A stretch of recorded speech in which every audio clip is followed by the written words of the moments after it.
So I'm extremely excited to be sitting next to. You've heard the saying, "Don't cheat on your barber." Listen, I got a new saying for you today. Invite your barber on your podcast and let them see why you're so fresh. Exactly. So we saying, bro. Hey, let them know. Hey, let them know, bro. How you doing now, Felix? I'm good, bro. I'm good. It's not Felix. So it's not Felix. No. It's Phoenix. Like the bird. Okay. You get me? A few people do get it wrong, but it's cool. I know it's all love anyway. You get me? Yeah, man. How are you doing, bro? I'm good, man. I'm good. I think I'm in a good headspace. You know the saying, we can complain, but we just don't. Yeah, you know what I mean? So it's just one of them. My dad used to saying, better than plenty, worse than some. And it's a similar trait. Yeah. And you know, when you just take that moment to just remember things. Yeah. It's a great saying. So I thought that you were feeling good because of all the maggies that you walked in with today. Yo,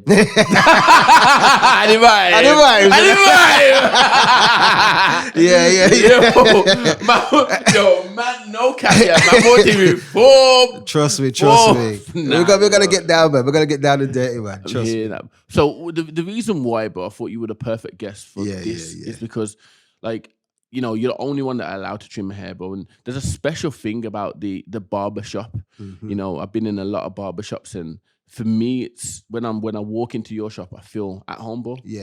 There's so many times where I've been in the barber chair, in literally your chair, and I'm sitting there, and I've had a long day, and I'm falling to sleep. Yeah. Somehow a couple wake times up. I've had to kick your head up. But I just really wanted the people to really see what you're all about. So. Let them know, like, who are you? Like, what are your pet names? How old are you? Let's dive into that. Okay, so people know me probably mostly as Phoenix, the DJ / entrepreneur. Might I put that in there too. But I'm 43 years old. I know I don't look my age. Mad. Yeah. And I'm more known now as being the barber, Phoenix the barber, or Clinton the barber. So you said that you're a DJ as well, yeah? Yeah. So how long have you been DJing for? Probably around the same time span of barbering. So we're looking at roughly about 30 years, you know. 30 years? Yeah. You know what's mad, yeah? If people don't watch the first bit of what you've said, they're going to be like, 30 years? There's no way you've been doing it 30 years. Yeah, man. So you've been doing DJing and barbering the same time I've been alive? The same time. Mad. Yo, that is mad, bro. I've put the work in, man. Yeah, I can see, man. I can see you still got fresh trim, you got the swag, it's moving cool. And I've got the greys to prove it as well. Would you ever dye them black or not really? You know what? I'd never dye my hair. A lot of people talk about going to Turkey, getting the transplant, but I'd never do it. I've always said, grow old gracefully. That's my motto. Grow old gracefully. No matter what it is, it's time, and that's what's promised to us all.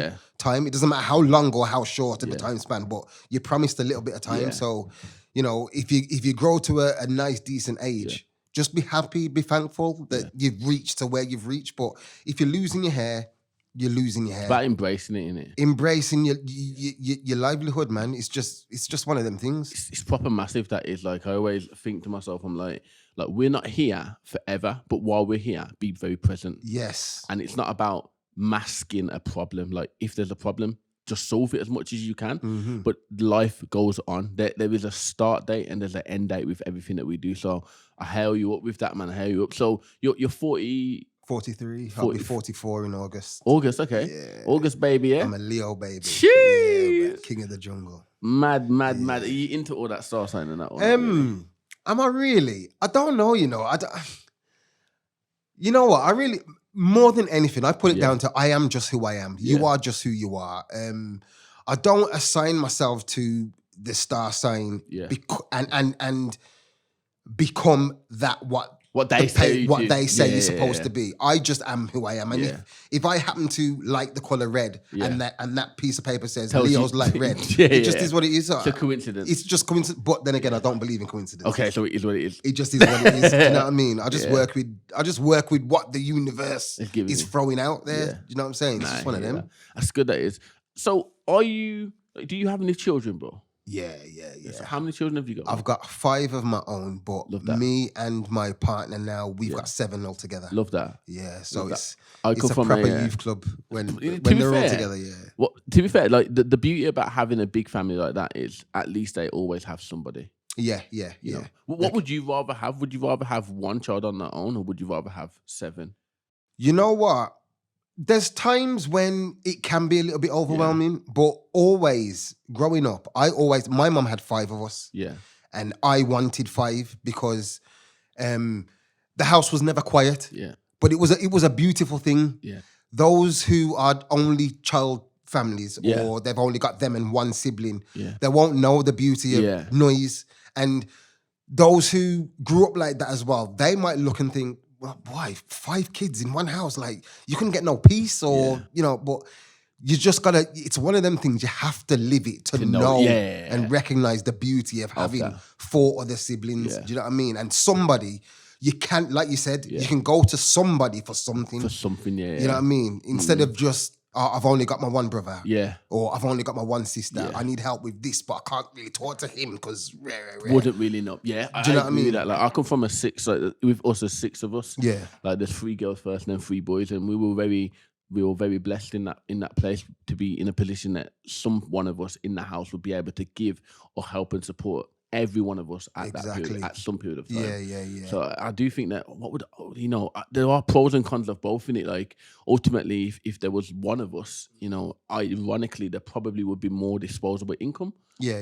Which means that we probably could have done more things, but I wouldn't be who I am today. Yeah. Do you know what I mean? If it wasn't for that, and the limitations that came with it as well. That's right. So I'm definitely. So what was it like growing up?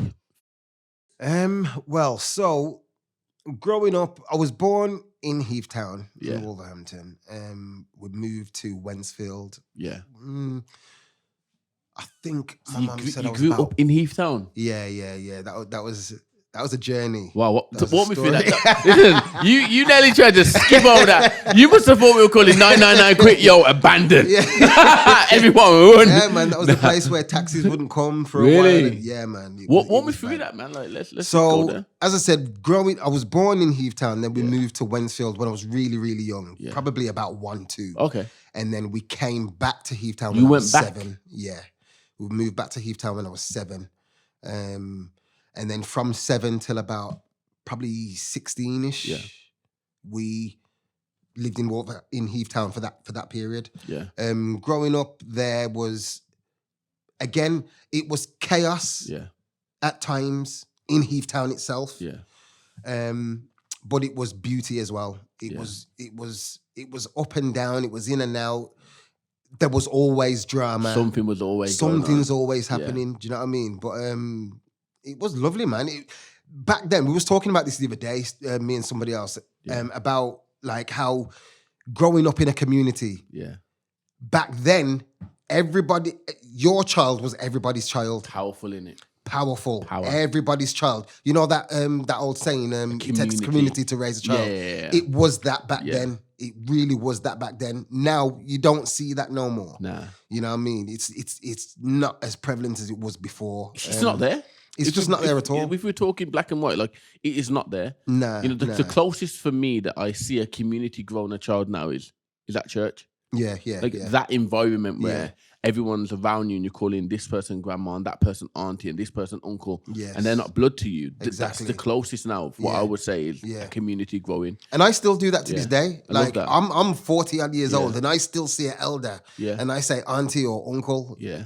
You know what I mean? But these days, these kids, but I try to instill it in mine. Yeah. So if my child then sees one of my old friends, they don't address them by their first name. Yeah. You address them as auntie or uncle. Love that. They don't have to be a blood relative, but you know, because of what I've taught you. Yeah. You know, when you see that person next to me. Yes. So if you're out and you're doing what you shouldn't be doing and you see them, they're going to deal with you according. 100%. And then they're going to come and tell me, and then I'm going to deal with you according. But you've set that tone with them. This is the thing. Like, you've invested into them. You haven't just said, oh, all young people are the same. Well, you haven't thrown in the towel. You've said, I can see that there's a problem and I'm going to solve my household first. Yes. And the problem that society has now is they'll be like, I can see a problem, but my kids won't be doing it. No. And they'll blast it all over Facebook. They'll say, the kids of these days, they don't do this, they don't do that. But what are you doing? What are you doing to help that? Yeah. This is always my argument. When what you're saying here is, I salute you in taking not just seeing the problem, but taking the responsibility as the man that you are and to address the problem, and to address it. Yeah, with boldness as well. Yeah, you have to, man. You have to. Like, the kids already today are blind. Yeah, 100%. And blindly led. Some of it is down to the parenting. Yeah. Some of it is. Yeah. It's not always, but some of it is. Yeah. But if you can help in some way, shape, or form, whether it be by, like in my position, cutting hair. Yeah. I can have a child. You know how many kids I've had sit in my chair? This one in particular said to me, Clint, and he calls me by my proper name because he's the son of one of my older sister's longest best friend's son. So you got history there. Yeah, there's history there already. Our families are intertwined already. Yeah. So he said to me one day, he said, "You know what, Clinton? You know why I like talking to you?" I said, "Why?" He says, "Because I can. Do you know why I like getting my hair cut by you?" I said, "Why?" He said, "Because I can talk to you." Yeah. I says, "Power, bro." I called him by his name. I said, "Bro, you can talk to me about anything. It doesn't matter what it is. And if there's somebody you need to speak to and you can't, there's nobody in your family." Again, he's a one child. Yeah. Okay. Interesting. So he's got no siblings that I know of. None on his mum's side. I don't know about his dad's side, but on his mum's side, it's only him. Yeah. So what you're aware of? What I'm aware of, he's the only child, and he's got nobody to go to. Like you know what I mean? Like that, man. Like, probably like a uncle kind of thing. So if I'm that guy, I have to be that guy. So be it, man. Yeah. Because sometimes they need that. They just need somebody to listen to them as well. Yeah. Not only just talk to them or give them advice, or it's like, yo, just listen. I've got something to say. Can I say it to you? Allow them to be heard. Leave them, let them be heard, man. That's let them such a massive problem now in society. It's important, man. It's extremely important. Was there a point in your life when you were younger in your childhood that you wasn't heard? I can't think of anything like that on the top of my head. Because me coming from a household of 6 people, 6 children, very difficult to be heard at times. Because it was busy. Because it was a busy household. You know what I mean? And if mom's not dealing with Abraham or dealing with Isaac or dealing with Henny, or dad's not dealing with Ruth, then they're tired. You know what I mean? Yeah, because they work as well. So they were working extremely hard. So it's when I look at my life, there's a lot of times there where I wasn't heard. Yeah, and it's not that it's at my conscious mind, but upon reflection from what you've just spoke about, I can see how important it is that I make sure that everybody around me, especially with the clients that I work with, because in fitness, it's the reason why we work with so many people, we get so many results. It's not because we tell them how to lose weight. Yeah, we instruct and we communicate on how they got there and how they will never ever be in that position ever again. Right. Yeah, we're dealing with the problem by operating on it rather than giving them a plaster to cover it up. To mask it up. To mask it. So this is why it was very interesting to me to just hear your perspective on if there was a time. There was accounts where certain things came up and I didn't know how to bring it up and who to bring it up to. Because my mum had 5 of us, but my dad wasn't there growing up. Like, we have a relationship now, but growing up, he was hardly there. It's all forgiven and past now, but like girlfriends, first time having sex, stuff like that. I didn't have anybody to speak to. There's things you can talk to your mum about, and there's things you just don't. You ain't bringing it up. Do you know what I mean? So having sex for the first time was nothing I could talk to anybody in my household about. I had one older brother on my mum's side, and he was gangbanging. It was all the wrong things. So he was hardly there as well. Do you know what I mean? But when he was there, he was still living his life. He was taking care of us. Like, he's got 2 little brothers, me and my younger brother. And but in terms of, yo, bro, like, how can I? What do I do with this? And there's this girl that I like. And wisdom. That we didn't get that. That wisdom. Yeah, we didn't have that. But he never had no older brothers himself, so he didn't have the experience of, okay, well, this is how I spoke to my brother, so this is how I'm going to pass it down to him. Whereas I could pass down certain wisdom and gems, to my younger brother, because I knew this I had to learn by myself. That bit I had one of my friends, but now that I've got a younger brother and he's coming up to a certain age where he's going to deal with certain things, well, bro, this is what you do and this is what you don't do. Yeah. You know what I mean? And this is how they might feel if you say X, Y, Z. So find a better way to say it or find a better way to put it. And then we can go from there. That's powerful again, man. These gems are like so powerful, and it's crazy, you know. Me and you are super alike. Like the more and more I speak, that's why I cut your hair, bro. But come on, bro, yo, only trust you, bro. You get me? Yo, but you know, the powerful move here is, even though there was no one present at that time of a problem, you still were able to say, I will go out searching. And the thing here, or the theory that comes straight to mind is, you know, if someone's going to burgle your house, what you're going to do is, if you stayed up at night, you've got a 50-50 chance that they may not come in, or they may not come out, because, you know, you're present now in the moment. I'm present, I'm awake. And I've got to do what I've got to protect. I've got to do what I've got to do, yeah?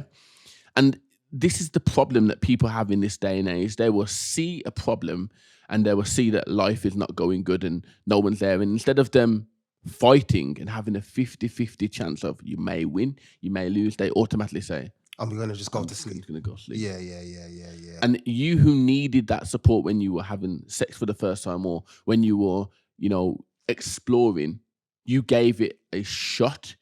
And not only did you give it a shot, like, you went through that and you got your experience, and then you went back into the house and you said, yo, stay awake. Yeah. I need to tell you about this. Yeah. Now, if you go to sleep, you got no chance. But you told them. Yeah. And you went to them and you said, look, if I was you, I would stay awake. And this is the information that I've got from me being awake. Yes. But if you don't take it, it is what it is. It is what it is. I did tell you. Yeah. You know, and that's such a powerful movement. I think more people need to be more bold in the position where you are at right now. And even though they've had adversity or lack of presence, still become very present. Yeah. You know? Yeah. So that childhood is I always say that childhood can frame someone's future. It can. Do you feel that has? Yeah, I think it has, especially in terms of fatherhood. No disrespect to my dad. Like I said, we've got a great relationship now. But as a child, he was absent. What was it like him being absent as a child? You know what? Comparing it to something else, I can't do that, because there wasn't a period where, I don't remember a period where he was always there. Yeah. And then he wasn't there. Okay. I just remember he never was there. So for me to say, well, it was bad, but it wasn't that bad, or it was good, or it was good at it was just the normal for me, because I didn't know any difference. Okay, so let me ask you a question then. Did you play any sport at school? Yeah, I loved football. So you're at football now, okay? And everyone's brought their parents with them, or their dad, and your dad's not there. How are you feeling?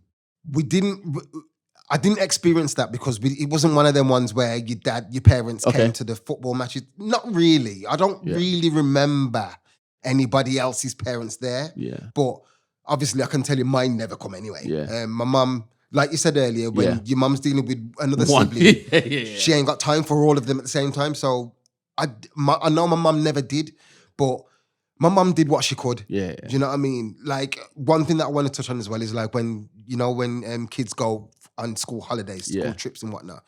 I don't know if you know of your school going to, like, France, Italy, stuff like that, for, like, skiing trips. My school did, Heath Park did, but I never did. You know what I mean? And we used to get the letters. Yeah. Get your mum to sign this. We're going to need XYZ amount of money. Oh, yes. Right. Yes. I tore my letters up because I knew I didn't bring it home, bro. I didn't bring it home. What's the point? My mum, I knew my mum couldn't afford that, really. You know what I mean? So it was no point me saying anything. I didn't hate her for it. I just understood. You just understood? Yeah. This is the thing, you had a conscious mind. Mm-hmm. Again, like, people these days don't have that very conscious mind, or they do, but they try and mute it. Yeah. But you had a very conscious mind, and when I look at other people right now, they are the reason why society is going downhill. They can see that there's nothing left in the bank account. Yes. Mommy, but I need these trainers. Why do you actually need the trainers? Well, John, my friend John at school, he's got some. He's got the latest ones. Yeah. You know, and as a child, it's very hard to hear. We can't afford that. Yeah. You know, and it's something that even now I'd say, I haven't got any children yet, but, you know, if there was a point where I did become a parent, like, one of the things that I'd put in from the get-go is as long as they have manners and respect, it's very much not a lot of things that they won't be able to get. Yes. You know, I would like them to be in a position where they are going to France or... and you can afford to send them. And they can afford it, Yeah. I'm glad I'm in a position where, I mean, I can't afford to send them on all these school trips. You know what I mean? And like I said, there's seven in between me and my partner. There's 7 of them. And if all of them needed to go to France for a skiing trip, they're not all going. Nah. So we'd have to pick the favorite one. Okay, so you can go. Hold on, you've got a favorite child.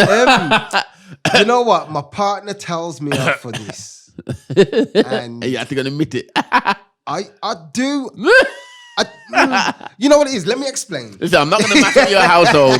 Mijo, you're going to stop chewing my hair for mashing up your household. Yeah, you better. Right, so let me explain. This is what I'm going to put out there as a disclaimer. I don't care what your name is. I don't care who you are, where you're from, how many children you've got. I personally believe. Look down that camera, don't look at me. Everybody has a favorite child. If you've got more than one, everybody has a favorite child. And I'm going to explain my terminology of that now. So, I've got 3 kids with my ex-wife. Yes, I was married, right? And those 3 children are my favorites individually for individual reasons. Yeah. So my eldest, Khadijah, is my favorite because she's my eldest. Okay. My son, Romario, is my favorite because he's my only son. Yeah. And the little one, the last one, Makaria, she's my favorite because she's just my favorite. I at that time, I couldn't even think of a reason as to why, but she just was because she was my last one. Yeah. You know what I mean? I've got one more now with my new partner, and she's my favorite because she's kind of like the glue. This is your second chance at happiness. You've tried it before, you failed. Here's your second chance. Don't F up. You know what I mean? And she's my constant reminder. Every day I see her, she's my reminder not to give up. You know what I mean? Atrocities happen, obstacles come in your way. And her, along with all of my children, but her, because she's the youngest, she reminds me, Dad, you got to keep going because I need a new pair of trainers or whatever it is. You know what I mean? So I just keep going. But I do believe that everybody has a favorite. I really do believe. Yeah. My mum's got a favorite. She's got 5 of us. Yeah, are you the favorite? I'm not going to say, but what my mum did say, she's got 5 of us. Yeah. And she says, I remember you saying this, Mum, that you've got a favorite son and a favorite daughter. And if you could go back, I hope I'm not saying anything wrong now, Mum. Oof. But you might have to blur this one out. She said, if I could go back and I could only have 2, I know who I'd have. What? She said if she could only have 2? If she could only have 2. I know which 2 I'd have. Now, I did say to her, she never named them, but I always said, I know who the 2 are. I know who the 2 are. And I think I'd like to believe that my siblings, I think we all know who the favorite 2 are. I think we all know. I think we all know. Sorry, Mom. We all love you. We know you love us all, but wow, yeah. So basically, you've come on here. Do you think your mum and dad's got a favorite? So I know who my not to throw your parents under the bus. We all know who my mum's favorite is. So see, there you go. And we know who my dad's favorite was. Yeah. Yeah, but I won't be out. You're not gonna out anybody. Nah. It ain't the vibe. It ain't the vibe. So walk me through. Like you've left school now. What happens after that? Like, so after school now, I'm at that dilemma of what do I do next? What were your options? My options were I loved music, loved barbering. I swear you sing as well. Isn't it? You got. I've got a couple of tracks out there. Something in there, but I was in the barber shop and I heard that. Bro, that's something. That's something. Oh, you put me on the spot, man. Yo, did that one? Remember when I walked in and what's that? You put in new words to that song. It was a trendy song that came out. I can't remember if it was the Burner Boy. Hey, yo, listen to this. Yeah, come on, my boy. Them ask me how me trim so. Ask me how me trim so. Them never know say me coulda line him up and fade him so. Never know about the beard though. Them never know say I'm me bad so. There's more to listen. I'm trying to get into the studio to put it down properly, but we'll see what happens. Madness. Man, the multi-talented guy, yeah? So you had a few options. What were they? Sorry. So there was barbering, there was music. I went to college for a while just for a little minute, doing electrical engineering, but let's say the Heathtown came out in me. And have you walked? I got taken off the course. So, you know what I mean? How long were you there for? I was there not for long. It was a year. No, I don't. Not even a year. I don't even think I did a year, man. I was just being bothered by. I'll touch on it really quickly. I was just being bothered by a couple of guys, and I was there by myself. You know what I mean? I made a couple of friends, but how I wanted to deal with the situation, nobody. They just wanted to just watch. They didn't want to partake. They just wanted to watch. So I thought, well, I've got to deal with this on my own. I'm gonna take care of business. So I did, and then that was the end of it. I didn't get to stay on the course. They took me off. So you went and did electrician for a little bit. What happened after that then? After that, now I went to college to do barbering and hairdressing. So I did a bit of hairdressing as well. Worked for a lady called Princess. Learned a lot from her as well. And then I was. As well, at the same time, I started a little career on radio. Okay, radio, okay. So my mum was on Frontline at the time. What does your mum do? She was a DJ. Is it? Yeah. So DJing was in your family already? Long time, man, long time. We've got a few musical How far back does legends. It go? Well, let's see. The first one that comes to mind, obviously, is close to home. Artist called Maccabee. He's the biggest British reggae act. That's Maccabee's a very close relative. His mum and my mum's mum are sisters. Oh wow! So Maccabee and my mum are two first cousins. So that's really, really, really very close. Yeah, there's another legendary artist on my dad's side called Big Ute. He's a Buchanan, and that's my original blood lineage on my dad's side. So there is rumor or I don't want to say speculation, but there is a light tie to Jacure on my mum's side.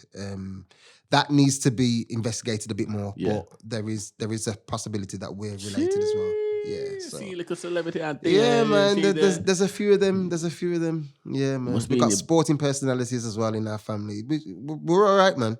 Very talented. We're talented. Yeah, I love that. Yeah. So you had the opportunity for DJing then. So you went on the radio. Yeah, I started on the radio as my mum's secretary. So she's on the radio playing her music and whatnot, and I used to answer the phone for her. That's how it started. Yeah. So you'd phone up and say, "Oh, can I hear a song? Can I hear this song by this person?" And I'd answer the phone call, or they'd say, "Can you big up Sam from Impact?" Mad. And then I'd just write it down, give it to my mum, and then she'd do all they do. Alright, so boom, yeah. Did anyone ever call it? Let's do some role play then, yeah. Yeah. Alright. Ring, ring. Yeah. And then I'd answer the phone and be like, "Hello, Frontline Radio," or Frontline 106.3. Alright, so Frontline, can you play Michael Jackson Beat It? Yeah. We'll get that on as soon as possible. Or I'd probably give you a time frame. I'd probably say, we've got a couple more tracks and then we're going to squeeze it in the next 5 minutes. Okay, cool. You know what? Let's do it the other way. So you call me. I'm you now. You call me. Yeah. All right. So, hello. Hello. How you doing? You all right? Yeah. There's this song that I want to hear still. I think it's Michael Jackson's new song. Oh, what's it called? I think it's called You Rock My World. Have you got that? Can you play that? Yeah, I've got it. You want me to play it? Yes, please. And can you big up DJ Phoenix, or can you big up Julie down the road for me, please, and tell her that I'm trying to take her out on a date. Okay, love that. So I'm not going to play that song. And have a good day. Bye, Julie. did you ever do that? No, I think the worst case scenario, what DJs like to do, especially when we're playing out, is if you come up and you say, yo, play a Bounty Killer. Yeah. If we just don't like the look of you and you're just annoying and we've seen you do what you're doing, right? We'll just say, I'll play it for you in a bit. But we ain't playing that. We're not playing that. You get me? Nah, we just go about our business and we just do what we do. It's crazy. It's the journey that you've been on, bro. Yeah. It's very, like you can very much get inspired by every single position of it. And it's almost like, do you ever watch those things and you're like, I can actually imagine myself doing that? Like, or have you ever thought to yourself when you've watched a film or you've heard a conversation, you're like, I wish I was the fly on the wall? Yeah, This is a moment where I'm like, in every point that you've told me about your life so far, yeah, I wish I was that fly. Yeah, man. On the wall. Yeah. When you were at school. Yeah. When you were playing football. Yeah. When you didn't know what to do but tried it on your own and found a way and then came back and educated your brother. Yeah. When you were going and you were at college and you were doing your electrical course, knowing full well that's probably not what you ever wanted to do. And then you got put in a position that you was a fight or flight and you chose to fight. And unfortunately, it moved the electrical course out the way. And it's almost like... that electrical course, sorry to cut you. You know why I went on that electrical engineering? And my mum cussed me for it. No. Oh. I followed my friend, right? My friend says, I'm going to go to college, man. I'm going to do electrical engineering. So I just thought, I don't know what I'm doing. You became a follower? I was a follower for a second. And you know who that friend was? You remember my friend who I said he's got the same exact name as you? Sam Gordon. It was him. I followed him. Mad. He was going to Wolverhampton College. Mad. On Paget Road. Mad. And he says, yeah, man. I says, so what are you going to do, Sam? What are you doing? He said, boy, I'm going to just go to college, man. I'm going to do electrical engineering. I was like, okay. He says, so what are you doing? I says, I think I'm going to try that electrical engineering still. And then I went with him. That's mad. That's mad. This is a very fitting moment to pause here. For our first edition of having you on here, it's very obvious that we haven't even touched the surface at all. I know, it'd be great to come back here as well. So we're definitely going to have to do part 2, part 3, 100%. And we'll catch up with that. But before we close this, how old are you now? I'm 43 now. So you're 43 years of age. The ripe old age of 43. Great age that is. Yeah. Age of wisdom as well. What would you tell a 16-year-old version of yourself? Interesting. What would I tell myself at 16? Be careful.